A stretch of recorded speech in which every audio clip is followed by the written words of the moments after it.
Don Feeney, our speaker today, is currently the president of North Star Problem Gambling Alliance.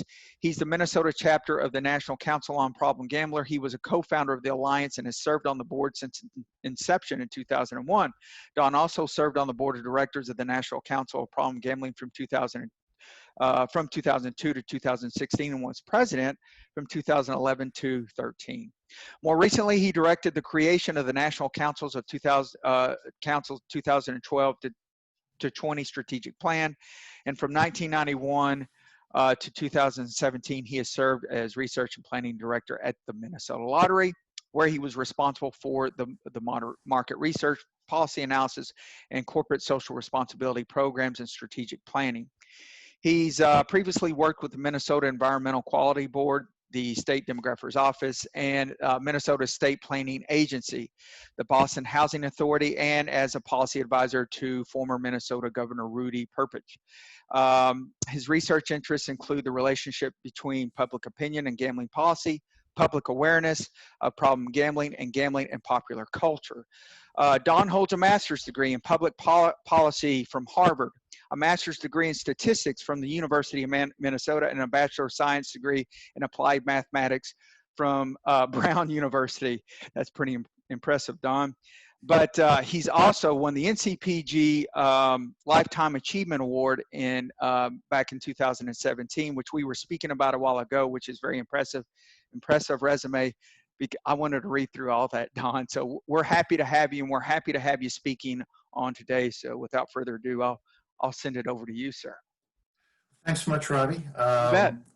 I am really sorry I can't be in North Carolina to do this in person for a whole variety of reasons. But this is my first experience doing a webinar, so this could be quite interesting. We will thank you for joining me on this technological adventure. Yes, get my words straight. That's goal number one. I'd like you to think now about your formative experiences. Think about the environment in which you grew up.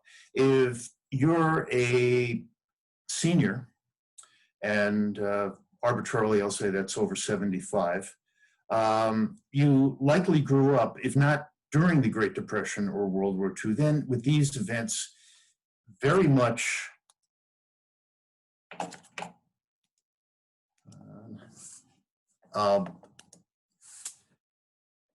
very influencing the popular culture of your time.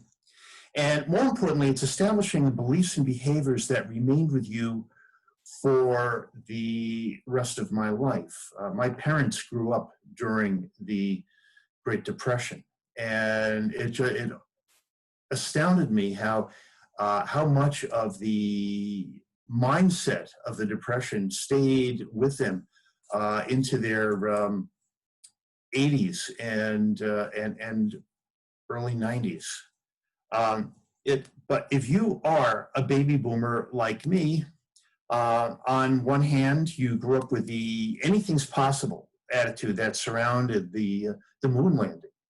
On the other hand, you also grew up with the disillusionment of the Vietnam era and the assassinations of Martin Luther King and the Kennedys. If you're a member of Generation X, you grew up with the economic good times of the Reagan and Clinton years. But you had your faith in technology bruised, if not shattered, by the Challenger disaster. And if you are a millennial, you grew up with the uncertainties of 9/11 and the Great Recession. So what were your formative experiences directly involving gambling? And I asked this question recognizing that it matters where you grew up. If you grew up in Brooklyn or if you grew up in Utah, your experiences regarding gambling would be entirely different. But if you are a senior in the US now, you grew up not knowing what a lottery was because they didn't exist. You might have heard of or illegally bought a ticket for something called the Irish sweepstakes, Horse racing was around, depending on where you lived, but in some places it had something of an image problem. If you lived in the right neighborhood, there was the numbers game or your friendly neighborhood bookie. And yes, there were casinos in Las Vegas, but they were hardly the destination resorts that we've known for the past 50 years or so. And no one heard of anything called the Strip because it didn't exist yet. And if you thought much about Vegas, this is what you probably thought about Bugsy Siegel and the mob. So what were your cultural images of the gambler? Again, if you're a senior, they might have been the comic images of the low-life horse player like these guys, or Detroit, these guys. I'm gonna roll you, Willie or nilly. If I lose, I'll give you my marker. And if I lose? You will give him cash. Let me hear from Big Julie. You'll give me cash. I heard. Here's my marker. Put up your dough. Anything wrong? I owe you 1,000 signed X. How is it you can write 1,000, but you cannot write your signature? Oh, I was good in arithmetic, but I stunk in English. Here. This'll put you through Harvard. I'm rolling the whole 1,000. And to change my luck, I'm going to use my own dice. Your own dice? Yeah, I had them made especially for me in Chicago. I do not wish to seem petty, but may I have a look at those dice? Here. But these dice ain't got no spots on them. They're blank. Oh, I had the spots removed for luck, but I remember where the spots formerly were. You are going to roll blank dice and remember where the spots formerly were? Detroit, do you doubt my memory? Big Julie, I have great trust in you. That, of course, was Guys and Dolls. Play, I believe, opened in 1952, if I'm remembering correctly, and the movie dates from about 1955. And you had the stereotype of your neighborhood bookie. Some of these people might be funny, they might be congenial, but none of them were people that you aspired to be. You had, in some states where slot machines were around, but of dubious legality, you had the G-men doing this, raiding, smashing the slot machines. That was the image that you saw every day in the press. However, it is important to keep in mind that the FBI and the politicians had slot machines to smash because there were thousands of slot machines out there to smash. It was not like there was no demand, no desire for these machines at all. Now, contrast this to the baby boomers. They saw the birth of North American lotteries in the relatively early years. By 1970, though, there were still only lotteries in 3 U.S. states. There was still the numbers game, particularly if you lived in the inner city. The Las Vegas Strip and its associated glamorous images had come into existence. Horse racing was around somewhat, and you still had the neighborhood bookie, again, depending very much on where you are. I grew up in the New York City area. I and every other kid my age knew where the bookie shop was and who it was. Our local shop had went through a whole variety of fronts. My favorite was a pizza shop that never seemed to serve any pizza. Once a couple of my friends and I walked in, asked for a pizza. The guy looks at it, shrugs, goes to a hot little freezer, takes out a frozen pizza, throws it in an oven, and we got our pizza. But I think that. But I moved to Minnesota in circa early 1980s. And I still have not run across a neighborhood bookie, although I know that they are out there. Look at the cultural images. Elvis and Ann Margaret, 1957. A bit later, 007 in your choice of versions. I haven't seen every James Bond movie, but I can't remember one that hasn't had some gambling and usually a casino somewhere. And that's persisted through multiple James Bonds. It's a very different image than Bugsy Siegel. These are all people who you want to be. But note that there's still that aura of forbidden fruit about it. James Bond was a fantasy. He did all the things that we secretly wanted to do but knew we could not, except gambling. We knew we would never have a license to kill or be able to tell which side of the vineyard that 20-year-old Chateau Lafite Rothschild came from. But just maybe we could go to Las Vegas and rub elbows with the people who could. Now, you can't help but be struck by the differences in the cultural images starting in the 50s. This was the decade where gambling shifted from deviant behavior to normal behavior. Why did that happen? I think the answer is World War II. It brought together young men from all over the country with very different upbringings and very different gambling experiences who had lots of time on their hands. The military motto, hurry up and wait. And they always had easy access to a deck of cards. And you had the young men from, say, New York City who were very familiar with things like poker and dice, mixing with the guys from farms in North Dakota who probably hadn't been exposed to that sort of thing. But that meant the guys from North Dakota participated and they brought that back with them. A lot of these were people who never would have considered gambling in their prior civilian life. And they took to it because it was a way to deal with the military's environment of both boredom and stress. I also have to think that after the war, it became a way to relive what was the best thing about the whole military experience, which was the buddies, the camaraderie. What about Gen X? 1985, when the oldest Gen Xers turned 20, there were 25 state lotteries, and for the most part, with the exception of Texas, all the biggest states, so it was a lot more than half the population. And they saw in their adolescence or early adulthood the beginnings of the expansion of casinos outside Nevada and Atlantic City. Most notably, the passage of the Indian Gaming Regulatory Act of 1988. Now, legalized formal gambling as opposed to the maybe legal informal gambling that's always been with us was becoming more and more easily available to more and more people. And you see this in the democratization of gambling in our cultural imagery. Particularly, the hype that surrounded the World Series of Poker and this guy, Chris Moneymaker, which was, by the way, his real name. Chris was an everyday schlub and Gen Xer from Tennessee who just happened to get good at playing poker.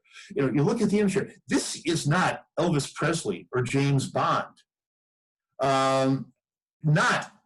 He was not the James Bond unreal or unachievable. He was not the impossibly good-looking or talented Elvis or Anne Margaret. He was not a gifted athlete or rocket scientist.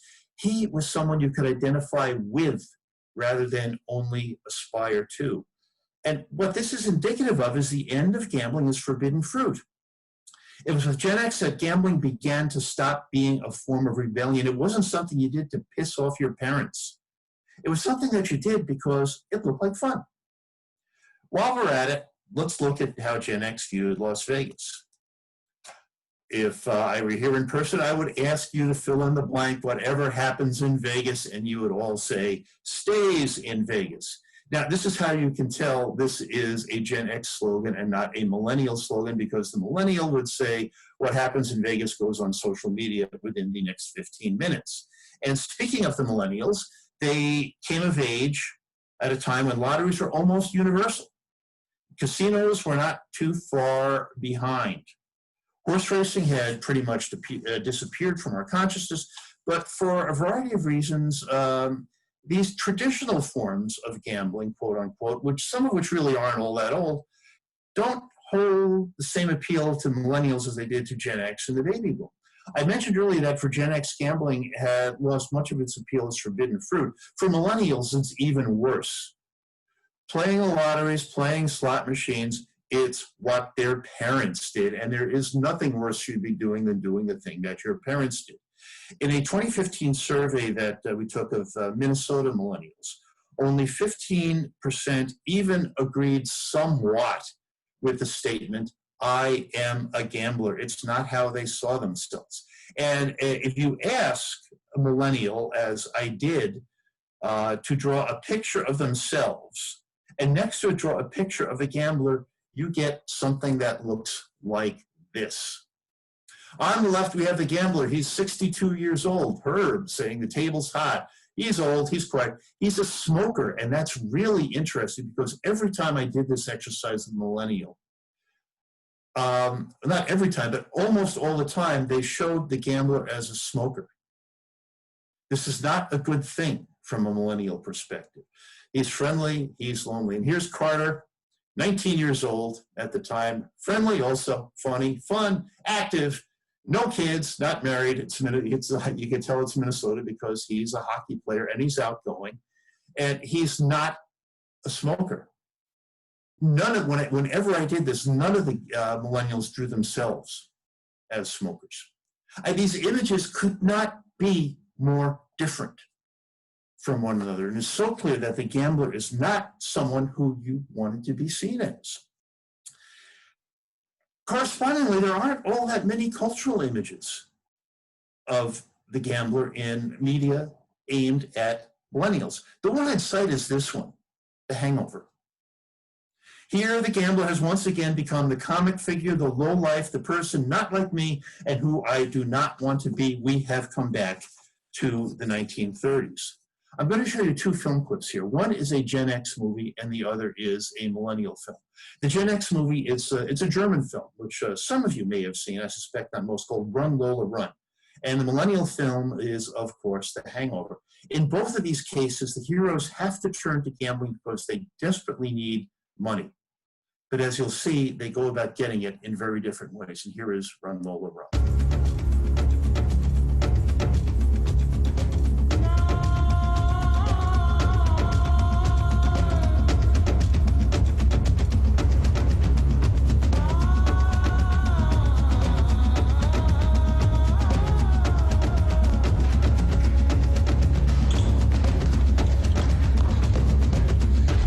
Wie funktioniert denn das hier? Sie kaufen hier Chips und verspielen sie da drin.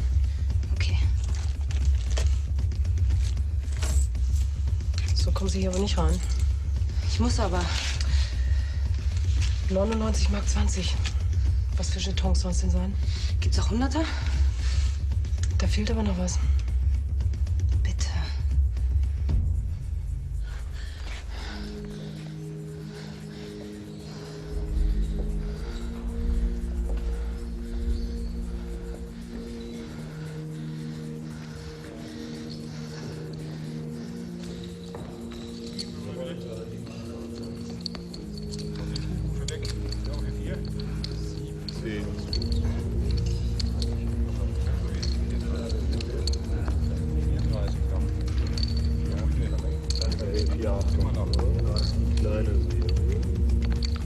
Und bitte das Spiel zu machen.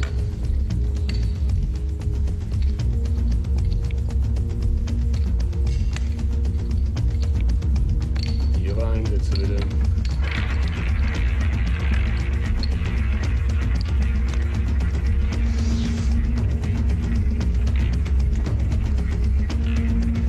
Dann geht nichts mehr.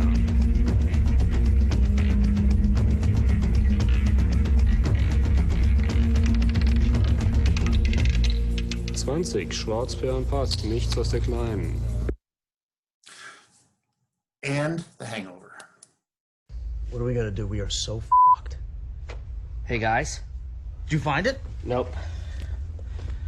But check this out.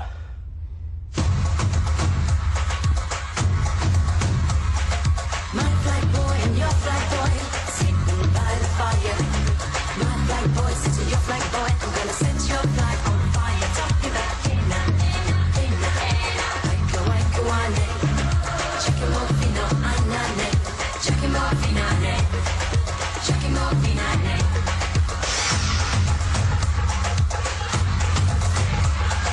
See that guy all dressed in green? Aiko, Aiko, ane. He's not a man, he's a level machine. Check him out, Finane.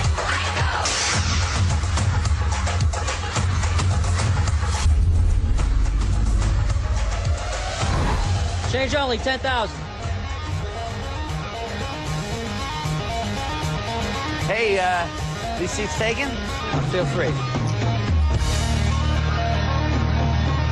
These guys at the card counter are... Let's play some blackjack. They are in cahoots.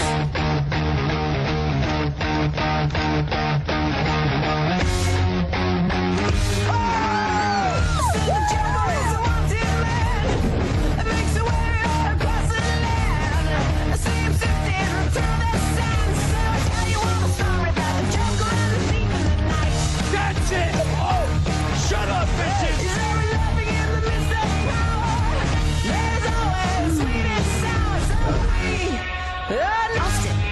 Oh, you! You!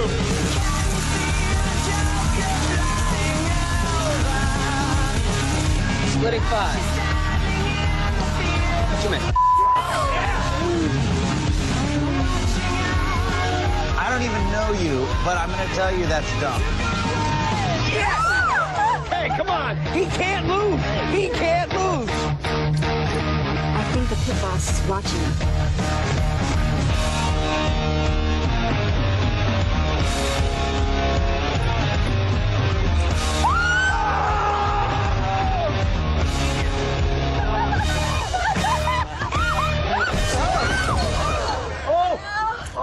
You okay? I'm such a klutz.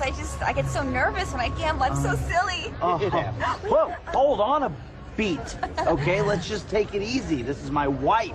It's Make sure, hurting. does it hurt? Does this hurt? Oh, ow. You all right? I don't know. I don't know either. I don't know. I think you're fine. Let's go. Really? Good to go. Okay. I said I'll tell you all the story about the children and the thief. I said I'll tell you all the story about Thanks, the buddy. children and the thief. That's I for said, you. I'll tell you all about the thief in the night. So you see in the Gen X movie, person who desperately needs to win some money is totally trusting to luck, totally a fish out of water, intimidated by the casino environment. In the millennial movie, they walk in like they own the place and they are not trusting to luck. They are gaming the system.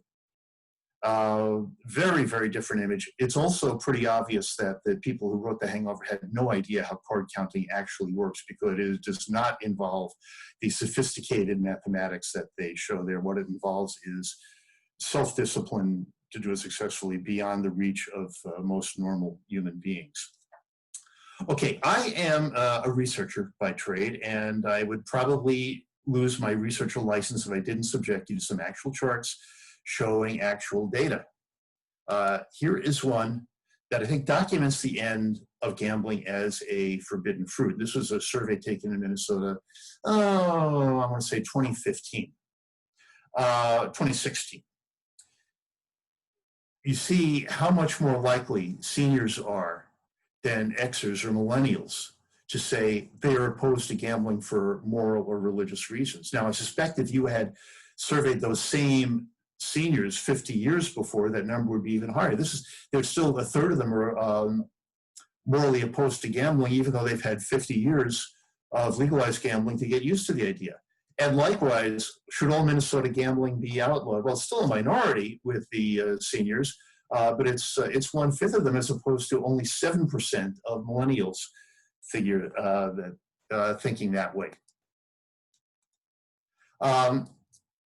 Gambling participation overall by age doesn't change all that much. It peaks in the 45 to 54-year-old age group, which at this point would be young Xers, maybe some of the older, probably not older millennials yet, but the overall range, 64% to 81%, really isn't that big. But there are differences in the type of gambling that they prefer. It's not that millennials don't go to casinos or play the lottery. They just do it differently and not as often. Lottery and raffles are Gen X and baby boom, not a millennial activity. You see here with that millennials like to play instant games, scratch games, more than they like to play the big jackpot draw games. Whereas for baby boomers, it's just the opposite. they and to a lesser degree, the Gen Xers, but the baby boomers have a preference for the big money games. But look at this from a millennial perspective. You buy a ticket for Powerball, you've got to wait 3 or 4 days to find out whether or not you've won. Who wants to do that? You want to find that right out. You'll find that out right away. And the big jackpots don't seem to have quite the same appeal for a millennial as they did for the baby boomer. Millennials are much more comfortable wanting to play for $25 on a scratch ticket. That is the kind of thing that suits them just fine. Now, of course, when you have the $1 billion jackpot and the frenzy, yes, the millennials will buy tickets to that, but overall, that frequent, they have to go out and get my ticket every week for Powerball, Mega Millions, what have you. That mindset just does not exist among millennials. And they don't avoid casinos either, but they do tend to play different games. Again, this is Minnesota data from 2014, but you see here that when the millennials go, that the millennials are a lot more likely than the Xers or the boomers to play table games. Again, games where some level of skill is required. And table games in Minnesota, by and large, mean card games. The Minnesota casinos do not have things like craps or roulette, whereas a lot of millennials are playing table games, are playing slots, but almost every Xer or baby boomer that goes to a casino is playing a slot. Robbie, I see we had somebody raise their hand with a question. Yeah, let me try to get to Sharon here. Hold on, Sharon. Let's see here. Let's give it a shot. If we can't, oh, here we are.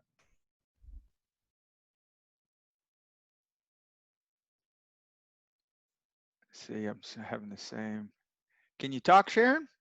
Sharon, if we're unable to unmute you, just shoot us a text. And yeah, for some reason, let's see here. Hold on.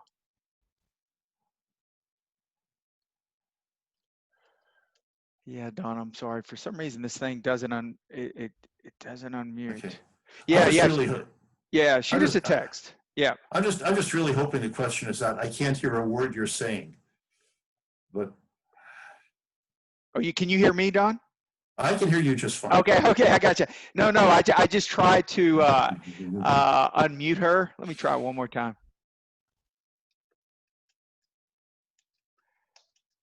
Yeah, it's not working. Sharon, go ahead and just shoot us a quick chat, and then I'll get the question to you, Don. If I'm able to get her later, I'll try again. Okay. Okay. Yeah. I don't know what's wrong with that. Okay. So I'll go back to the slide set until we get the question. But millennials, they like bar games, they like social games, they are definitely the most likely to bet on sports. Some of this is because I think for a long time it's been younger adults more likely to bet on sports, but I think there's also something generational going on there. Again, with sports betting, it's a skill game that those have more appeal to millennials than they do to Xers or baby boomers. Hey, Don. Yes, sir. Sorry to interrupt. So Sharon I got a question. Thank you, Sharon. It's asking to repeat what you had just said about the difference. That might have been a slide back. I don't know. Go ahead and chat, Sharon. Which difference were you speaking about? I've got the chat up, so let's see. Okay. Yeah.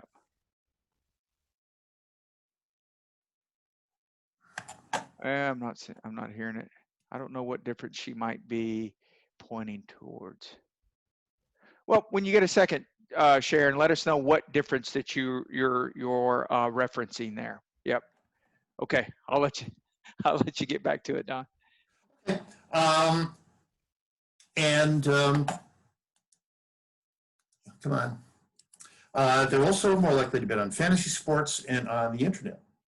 So this leads to the question of where gambling is going. I mean, I don't think our traditional activities are going away. As I said, millennials still very much do buy lottery tickets, and they do go to casinos, and they do play slots, although not quite in the same way.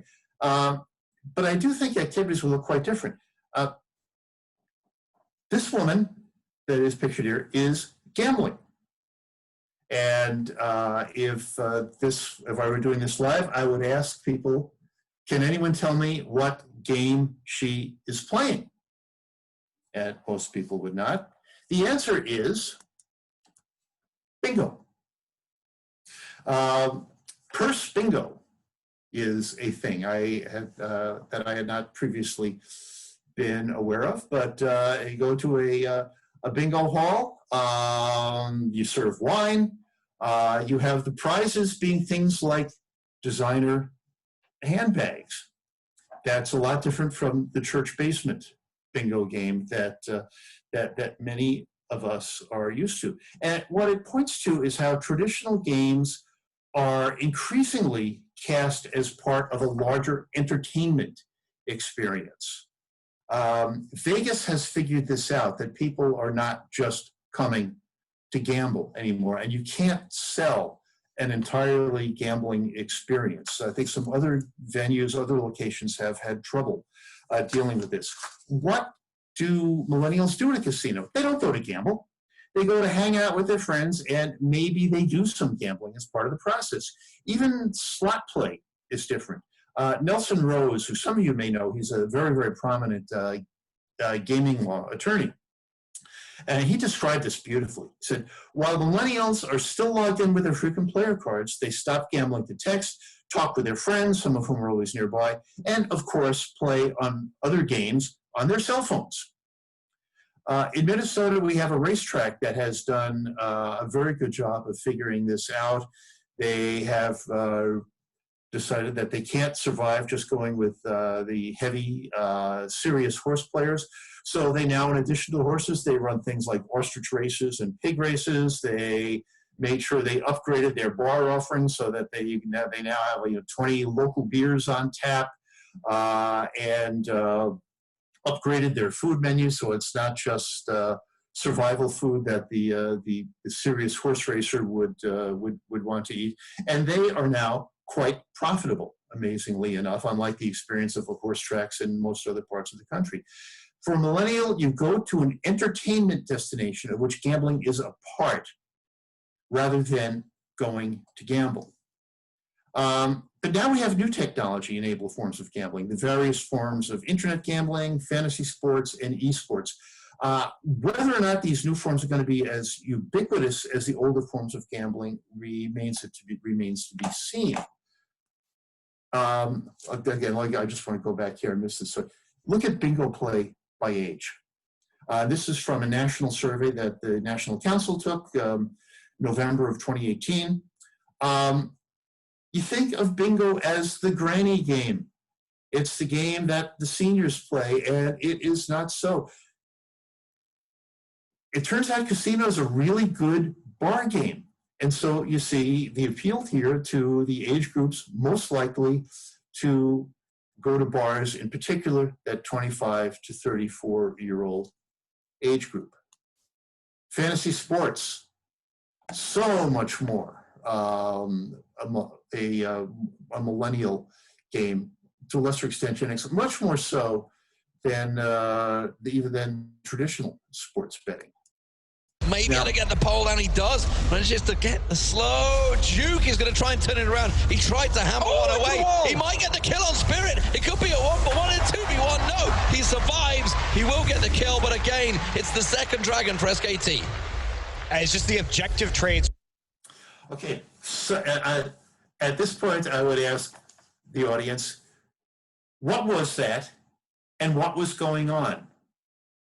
And anybody who raised their hand because they knew was under the age of 35, I promise. That is esports. It is basically competitive, professional video gaming. And what we saw there was a clip from a championship round of League of Legends, which is the most popular esport in the world. If you watched, you may have had no idea what was going on, but I can guarantee you that the people who have watched championship rounds at venues like Madison Square Garden, or a sold-out Staples Center, or a sold-out soccer stadium in Seoul, South Korea, or the 43 million people who watched the last World Championship of League of Legends on their computer screen in one of 17 languages, sure knew what was going on. That's more people who then watched the NBA finals. Was there betting going on? Yeah, I think so. I just saw an estimate from Forbes magazine that the 2020 global esports betting market was $30 billion. And that's not betting that is being stopped by a pandemic. Now, this hasn't gone unnoticed in Las Vegas. Casinos are busy building esports lounges next to their sportsbook lounges, and they're falling all over themselves to host professional tournaments.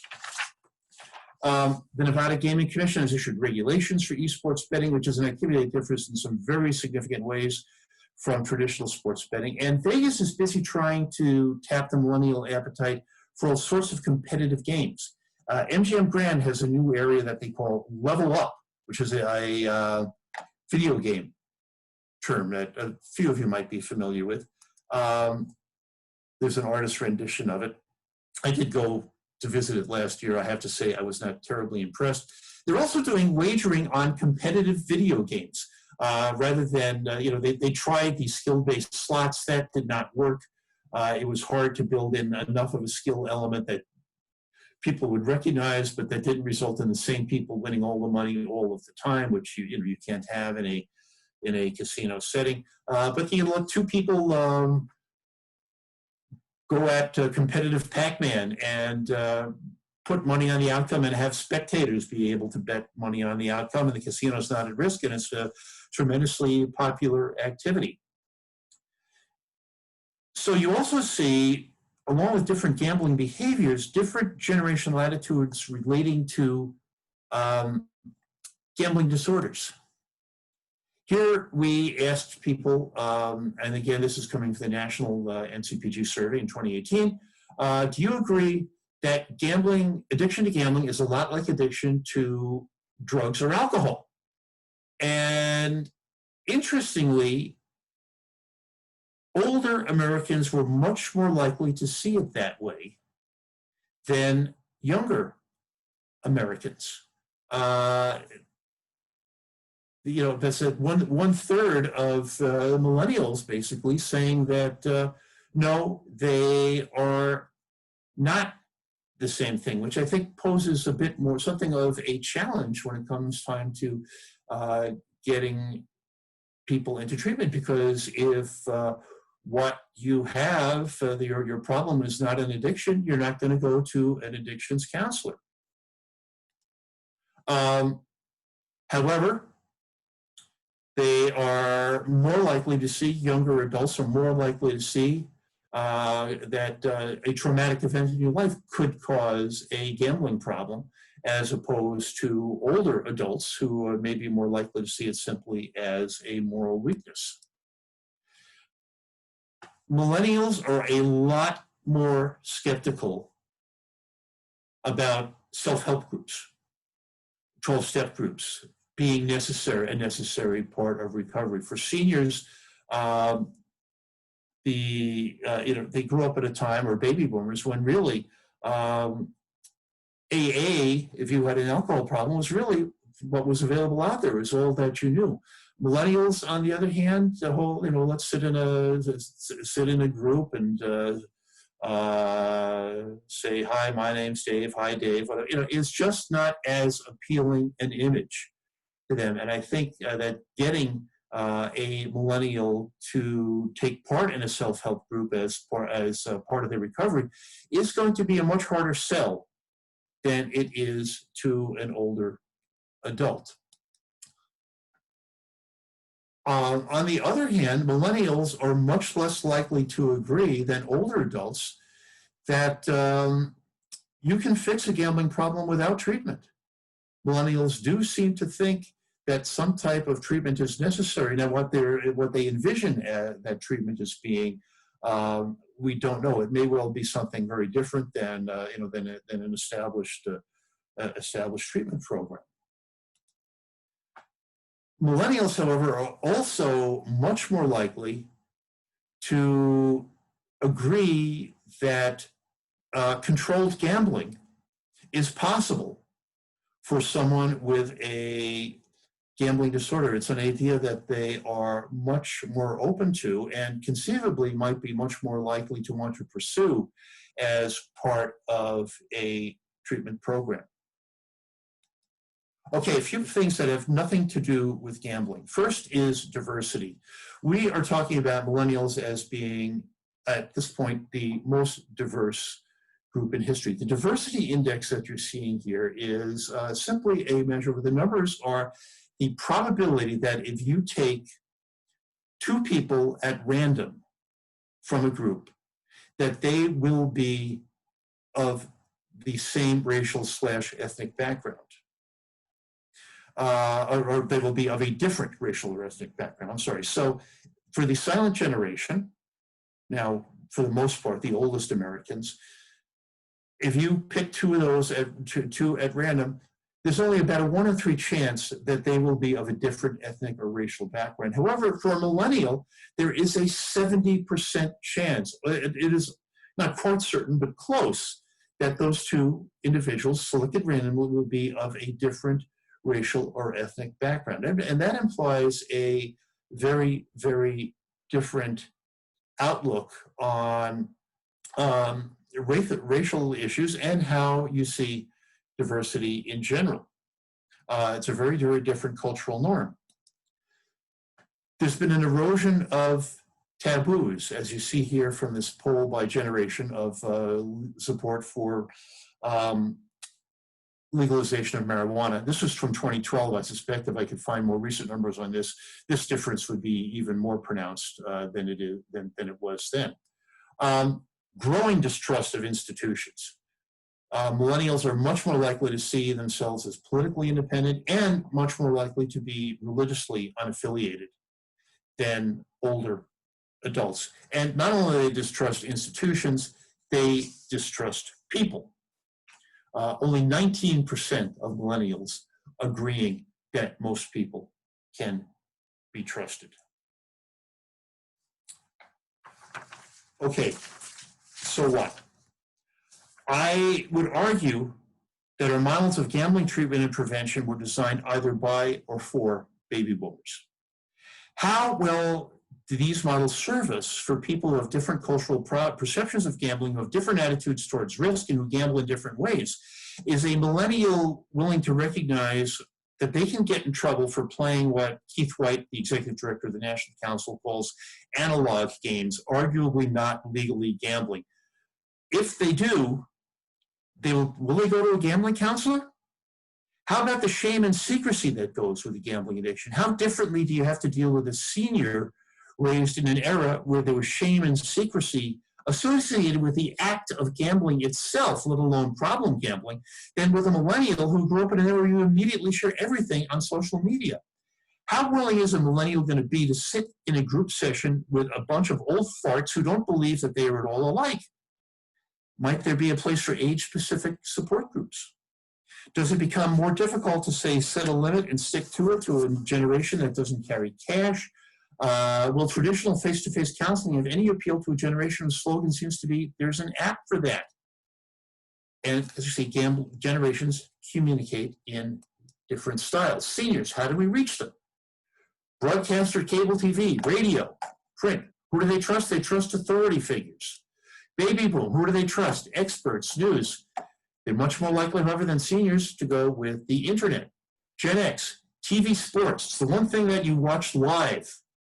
Not that you don't time shift for, because to take out the commercials. If you want to run a PSA, sports is the way to do it because people aren't going to fast forward through it. They still listen to radio, streaming audio, Pandora, very, very common. Facebook. Who do they trust? Not sure. Millennials. How do we reach them? Social media, totally social media. They still listen to radio. Again, streaming audio, blogs. Who do they trust? Their peers, and they trust technology. But we now have all new Generation Z, very uncreatively named. Gen X was not the letter X. Gen X got its name because if you trace this back through American history, it was the 10th generation in the US. It was not Roman, it's a Roman numeral X, not a letter X, but because people couldn't think of anything else, then they started applying the next generation, Gen Y, but that became millennials, and then of course, Gen Z. What will happen next? To some degree remains to be seen. For Gen Z, what do we know? Their world has always been non-smoking. Casinos have always been advertised on TV. They have always been allowed to mention that gambling goes on there. Gen Z is fiercely competitive. They are more private than the millennials. They learned that from their parents. Gen X, who have some, who had seen the downside of technology, as opposed to baby boomer parents for whom everything technological was just wonderful. And they are the most diverse generation in history. You see, even more so than the millennials who we had previously discussed. They are the best educated generation in history. And more likely to have educated parents. They are the most connected. And here, this is a recent data, 13 to 17-year-olds. You see that the medium they are most likely to use by far is YouTube. And you notice Facebook is relatively low down the line. They see Facebook, again, as what their parents did. The fact that your granny might want to connect with you on Facebook is an immediate turnoff. Their own words. If you treat us like millennials, it will backfire big time, says Jonas Stillman, 17 years old. Hannah, age 18. Generation Z takes in information instantaneously and loses interest just as fast. Formative events. School shootings, I think, very, very important. And then not only, for the lack of security that implied, but also because it rallied Gen Z around a cause in a way that nothing that happened for the millennials in their formative years did. Of course, the coronavirus. As of March, half of Gen Z, adult between ages of 18 and 23, which is the oldest Gen Z, reported that they or someone in their household had lost a job or taken a cut in pay because of the outbreak, compared to 40% of millennials, 36% of Gen Xers, and 25% of baby boomers.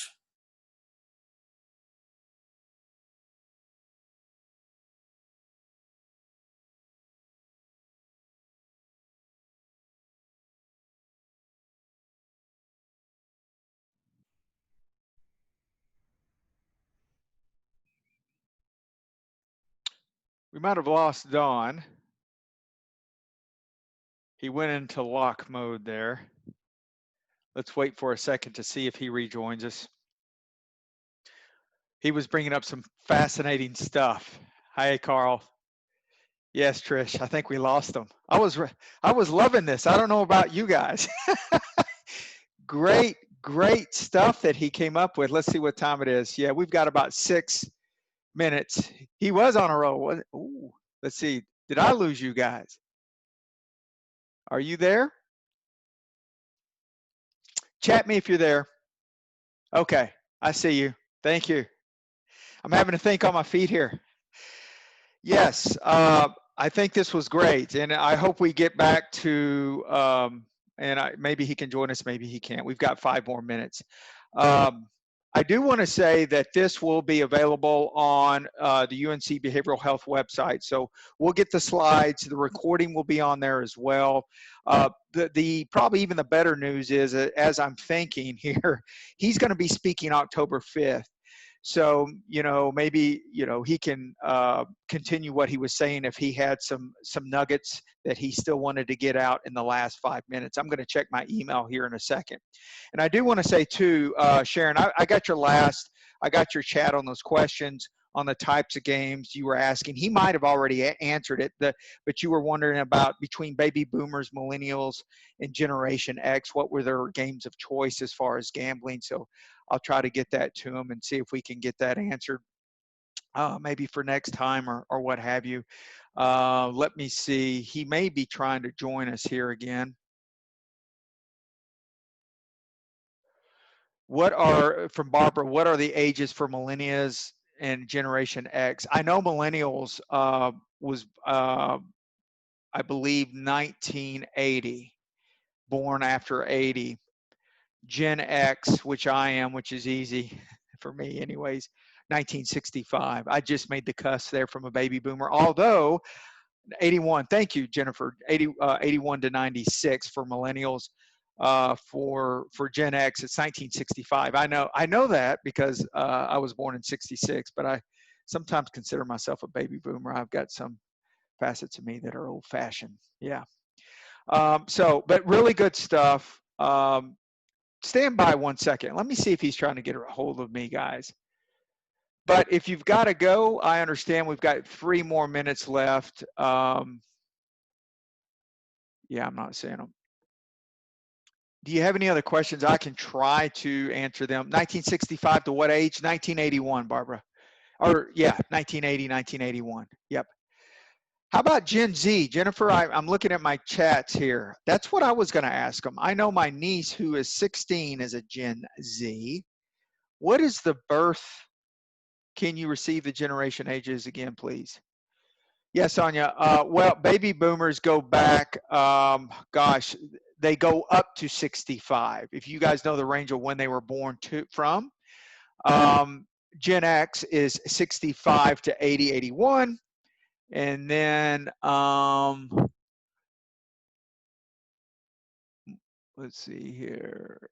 Millennials are 81 to 96. So Gen Z must be at 97, right? Yep. 97 to 2012. Thank you, Martha. And John, Gen X is 40 to 55. Millennials are 24 to 39. Yeah. And the info is on the slides. Thank you, Susie. Susie's helping me. She's being my consultant as a host here. All this information will be on the slides and the recording too, as I speak. So we got a couple of minutes. Baby boomers are 1946 to 64. Yes. I tell you, and you guys who heard Don's background, his bio, it's impressive.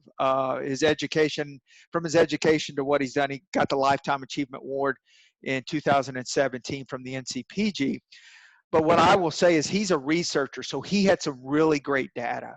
So I'm going to contact him after I end this webinar here, and then perhaps maybe he can refresh us with a review when he starts into his talk on October 5th. And again, on October 5th, he's going to be talking about what the public thinks about gambling and why it matters. And maybe we'll just kind of maybe review, or I'll just see what his input is on that, if he can do that or not. September 17th, remember guys, I will be speaking on considerations for mental health practitioners in a digital age. I'm going to be speaking on just considerations that we have to take as private practitioners in a digital age, talking about protecting not only yourself, your practice, and your license, but also protecting, more importantly, our clients and our folks that we serve. So I'm going to be talking on that. But anyways, I look forward to hearing from you guys September 17th and hearing from Don Feeney again on October 5th. Thank you very much for all your questions. It was great, wasn't it? I really loved it. I was right in the middle of it and it just stuck. Yeah, so I'm glad it stuck with just 5 more minutes left. But we get to hear from Don again October 5th. Hey, everybody, stay safe and healthy this Labor Day weekend and enjoy our last summer holiday of the weekend. Have a great day and a great week. And we'll talk again, and I look forward to seeing everybody September 17th. See you guys.